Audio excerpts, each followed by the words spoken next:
channel. It's your girl itsadriibabyy, yeah. And today I'm coming to you guys with my labor story time. Is that how I say it? My labor story time. I'm going to be telling you guys my labor story, period. Okay, so obviously I'm going to try and tell it as, you know, as best as I can, because I mean, I remember it, but I do, you know when there's certain parts where you're like, wait, how does this and this add up again? You know what I mean? I don't want to feed you guys their lies, okay? So I'm basically gonna tell you guys, you know, my labor story. So let's get into the video, honey. Be check when me spending, gal. Have me one house now fi boom fence, gal. Independent, gal. Real number one trending, gal. So you guys, basically starting it off, my uncle's wife told me about this thing that you use one of those, you know, the exercise balls. You basically use one of them exercise balls and you drink this cranberry kind of tea, and it brings on labor. Bearing in mind, at this time I was, I think, a week overdue, so I was ready for him to come out. I was ready, yeah. So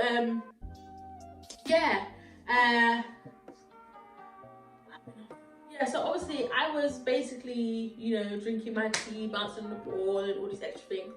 And I think a day or two after that, I had got my show. For those who don't know what a show is, it's basically a pink kind of mucusy thing that comes out when you go to the toilet or just randomly. And when you see that pink mucusy thing, I don't know if it means you're in labor or you're about to start labor. So it's one of them two kind of things, isn't it? So I was excited. I was like, yes, baby, come in, and all these extra things. And I was like, yes, you know, I'm ready.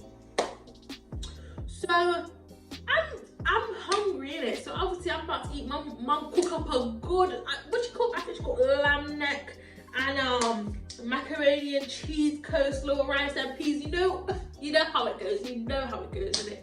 So I was ready to eat, but it came like every time I took a spoon, I got a contraction. You know what I mean? So what happened at first is I was laying down in my bed, in my mom's bed with her, and then I would just jump out my sleep due to the contraction. So the contraction pain was fairly light, because I think at the time I was like 2-3 minutes apart. For those who don't know what I'm talking about, when you're pregnant and you're having contractions, every contraction,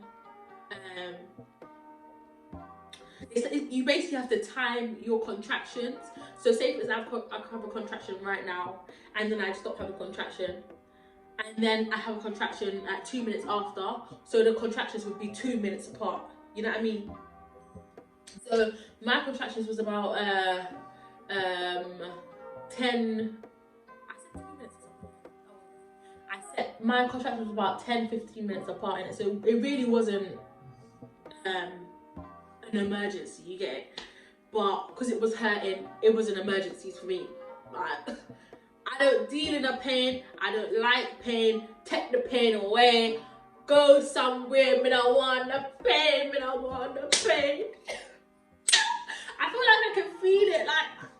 Anyway, get back into the story. Remember, I'm telling you that obviously the contractions are happening, but I'm jumping in and out of my sleep. So at this time it was around, I can't even say the time because as I said to you guys, I barely don't remember. And I'm just going to take a guess or give you an idea. So it was around like 10 o'clock. So you know it was dark outside, obviously it's bedtime, time to sleep kind of thing, innit? So my mom's trying to sleep, I was trying to sleep, but I was jumping in and out of the contractions. Also, for those who are wondering where my dad was at, my dad was in Jamaica at the time, and I think he was coming back the day after or 2 days after Kyrie was born. Anyway, to get back into the story, yeah, my contractions was hurting and I couldn't eat, but I was hungry. So, you know, I don't know what was going on, but the contraction was not letting me be great. So contractions was you know, 10 minutes apart, 10 to 15 minutes apart, and then it started to get worse. So as it got worse, obviously the contraction times got smaller, and it was like 6 minutes and 7 minutes and that kind of thing. But we phoned the midwife, and the midwife said, do not come in until you are 4 to 5 minutes apart. That I do remember, 4 to 5 minutes apart. So when I to be fair, I wasn't 4 to 5 minutes apart, but you know, a couple hours after that, I called her and I said, listen, I'm 4 or 5 minutes apart. Can we come in or whatever? So she basically said, yeah. She basically asked me if I'm sure or whatever, blah, blah, blah. She probably knew I was lying, because she was like, if I come in and I'm not 4 to 5 minutes apart, they're probably gonna send me away. So we came in anyways. We got a cab, and we ended up getting to the hospital. When we got to the hospital now, listen, I remember it like it was yesterday. Now that it's come to my mind. Now that we got to the hospital now, this woman, you know pregnancy and stuff like that. Every time you go to an appointment or something like that, they wanna do something in terms of a violation. Like, to be fair, I felt violated. You get it? Like, you know, one of them ones where I don't want you to stick your fingers up anywhere. I don't want you to put your fingers up anywhere. Just leave my area alone. You get it? So in order for them to check how much centimeters you are, obviously that's what they got to do. They got to put their hand there and they got to swish around. They got to swish round. You get it? So when I got there, she's had to do that to check how much centimeters I am. But obviously my water didn't break at that time. So she asked me, did my water break? And I said, no, it didn't break. So she had to check how much centimeters I was. I was also due to go to the birthing centre. So I don't know, I can't remember what happened in that space of time, because I was waiting in the waiting room for quite some time. With my contractions, may I just say, with my down contractions, and you can't take anything. I wanted to have natural birth, so I couldn't take anything, you know what I mean? So yeah, they just kept giving me like toast and things like that, because remember I said I didn't eat. So after that now, she basically said to me, all right, cool, you can go to the birthing room. So they gave me a room. I don't know if I'll be able to find a picture, but I'll show you what the birthing centre looks like. It was really pretty, and obviously basically you get the room to yourself in it. So it's basically your room, you don't have to share anyone and things like that. So it was cute. But I'm not thinking about the room at that time. My belly is, you know, hurting me, my area burn, and anyway, let me not. Anyway, so bearing in mind my mom's with me in it, so she's basically said that she's gonna go to the shop, get me some water and things like that. So she's ended up going to the shop. But obviously, while she's going to the shop, my belly is bunning me, my hips is bunning me, my back is bunning me. You get it? Like, everything is bunning me. So I was just not happy with nothing in it. So they ended up saying that normally baths will help or something like that. They said something about baths will help with the contractions and it will ease up like the back pain of it. So I was like, yeah, please run me a bath. Bath had to run. I needed a bath. Please just give me a bath. Please just give me a bath.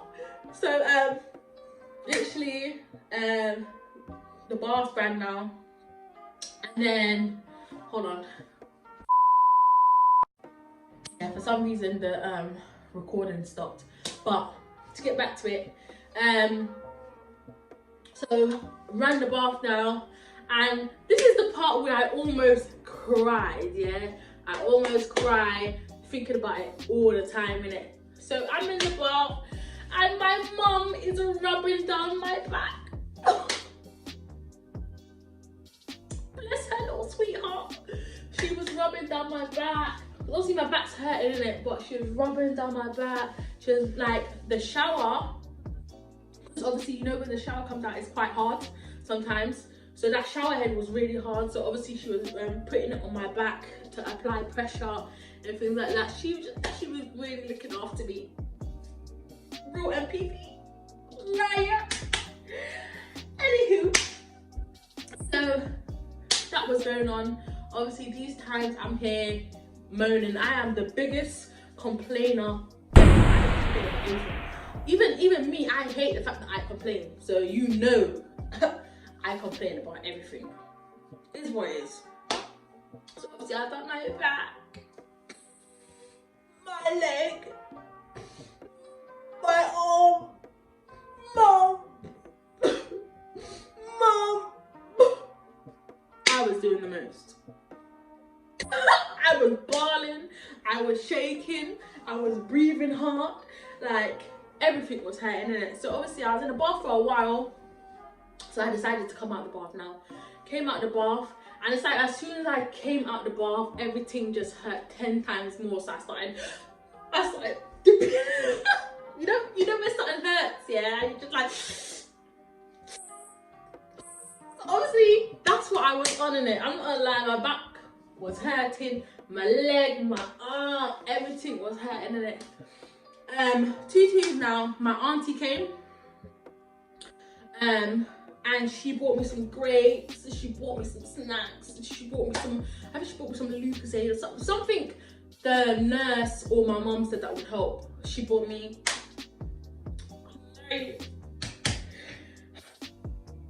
like, so my auntie was a witness to my shenanigans.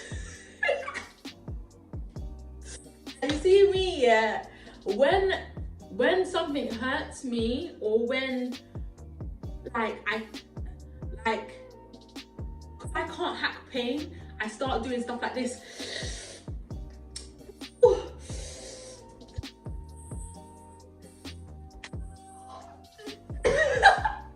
I don't know what I'm doing, but I start doing stuff like that.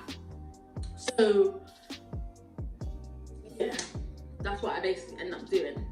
And my auntie was laughing at me every step of the damn way, because remember my aunties had kids, and then obviously all my mum and my other aunties and my uncles, everyone's had kids, get to say, so they've either been through it or they've seen the whole labour thing, innit? And obviously from the outside looking in, it's hilarious, you know what I mean? But obviously me, I wasn't interested in her laughing. It was just hurting, and I just wanted to cry, and I just wanted it out. So I was trying to stay real strong. I really was trying to stay strong, and have him, but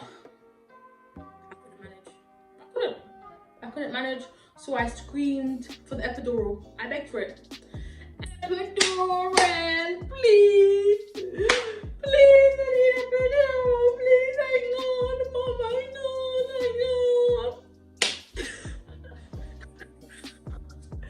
All of that, you get it? I was doing all of that. And then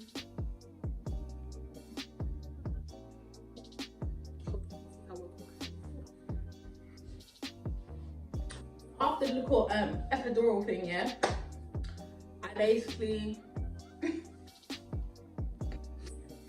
had to wait in this waiting room or whatever, because obviously I was scheduled for the birthing center, so it wasn't a thing where I had my space ready in the like the labour part.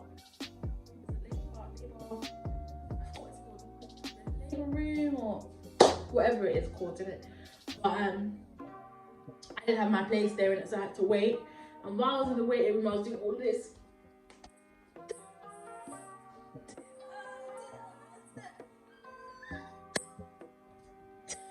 I was doing all of that. I was going in, you know what I mean? So my auntie was there, you know, trying to rub my back and thing like that, but you know, secretly she was finding it funny. And yes, I'm coming for you. You know who you are, because you know, you told me about it multiple times, and I don't appreciate such things. You're supposed to be sympathetic for me. Anyway, so after I got my what do you call it, my epidural, because they let me in the room now, they gave me the epidural. I And then they had the audacity to tell me to walk up and down the hallway.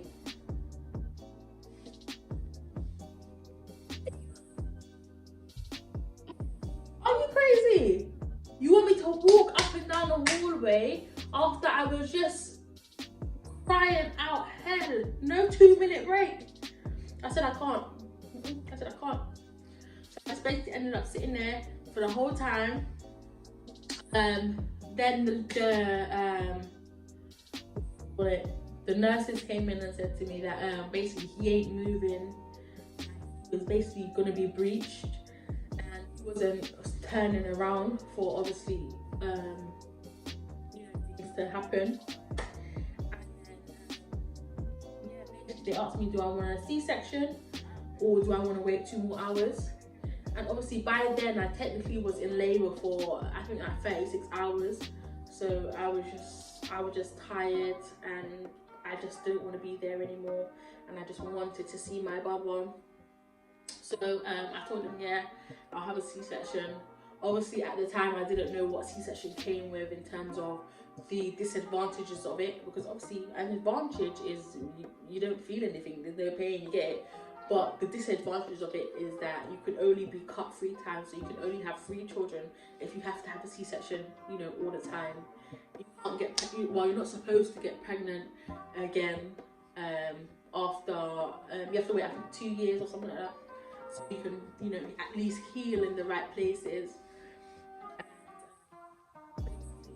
That's the important ones for me, which is why I said those ones.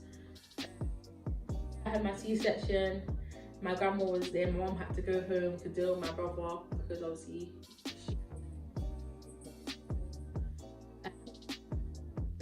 all in all, it was a pretty interesting pregnancy. But anyway, that's the end of my labour story. Make sure you like, comment and subscribe. Turn on your post notifications so you know next time I drop a video. Thank you guys for tuning into my channel. I hope you like the content that I'm bringing out. If not, please don't be shy. Comment down below or DM me or Snapchat me or any of my socials. Message me and tell me what you would want to see. I'm open to anything. As I said to you guys, I am local. I do almost anything. Like I'm very adventurous, except for shaking my ass on the camera. I don't do that. So don't bother ask me for none of that. Anyway, love you guys. See you guys. Peace.